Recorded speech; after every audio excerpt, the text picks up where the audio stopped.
Tatlong tulog na lang bago magbalik eskwela pero problema pa rin kung paano pagkakasyahin ang mga estudyante sa mga silid-aralan. Ayon sa DepEd, mahigit 5 milyong estudyante ang walang sariling upuan. Saksi, si Mark Salazar. Huling araw na ng enrollment sa Ciudad Nueva de Naik Elementary School sa Naik, Cavite. Ang kanilang enrollees umabot na sa halos 3,000 pero palaisipan ngayon kung paano sila pagkakasyahin sa 6 na classroom sa paaralan. Ito na dapat ang pinakahuling classroom sa pasilyo na ito pero dahil hindi nga sapat, kailangan nilang humanap na espasyo at nakahanap nga naman sila sa pababang ito. Karagdagang espasyo para sa mga klase pa na kailangan nilang punan. Ang tawag nila dito, baby bus. Baby bus dahil tingnan nyo naman, korting bus, pati pagkakasalansan ng mga upuan ay parang bus. Pero ang espasyo na ito ay kailangang mag-house ng 60 learners sa bawat klase. 50 lang ang upuan. So yung mga sosobra na wala ng sariling upuan, dito na lang, uupo dito. Basta magkasya lang sila at mairaos ang kanilang klase. Malayo ito kumpara sa ideal na 25 to 45 students per class. Kahit masigip, mahirap, kailangan magtiis para makatapos ang mga anak namin. May 3 shifting din sila at 2 araw na modular ang mga estudyante. Walang library, walang clinic, guidance office o canteen ang paaralan. Pero ang 2 tent classroom na ito ay 2 sa 4 na improvised na classroom na ginawa ng paaralan para pagkasyahin yung kanilang mga estudyante. Masyadong raw yung classroom na ito. Nakita nyo naman, ang nandito lang ay buhangin. At saka syempre, ang mahalaga lang naman, meron silang blackboard at mga upuan.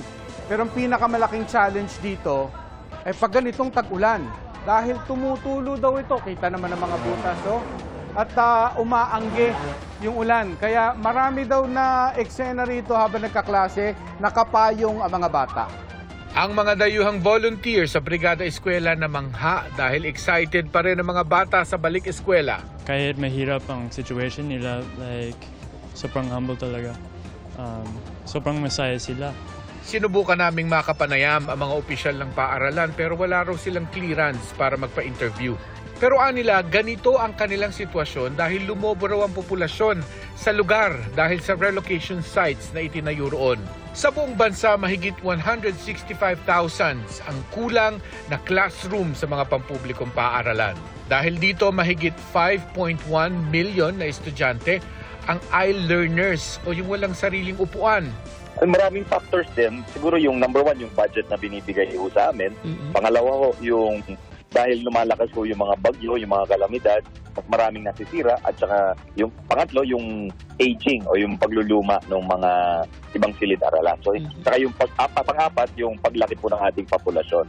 Aminado ang DepEd na kailangan na ng tulong ng pribadong sektor para matugunan ang kakulangan sa classrooms. Sa ilalim po ng liderato po ni Pangulong Bongbong na mag-public-private partnership. Kumbaga, uutang ho tayo tapos ililist natin from the private sector. It's a form of PPP. Kakulangan din sa silid-aralan ang problema sa ilang paaralan sa Dagupan City. Kasabay raw kasi ng tag-ulan ang high tide, kaya problema ang mga binabahang classroom.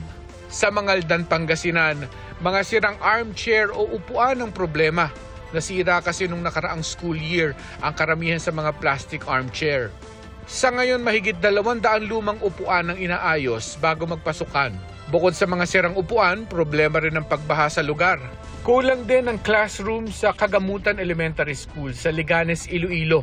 Sa ngayon, pinaghahanda na ang gusali ng Kalahi Seeds para maging alternatibong classroom tuwing umuulan sa lugar. Para sa GMA Integrated News, ako si Mark Salazar, ang inyong saksi. Mga kapuso, maging una sa saksi.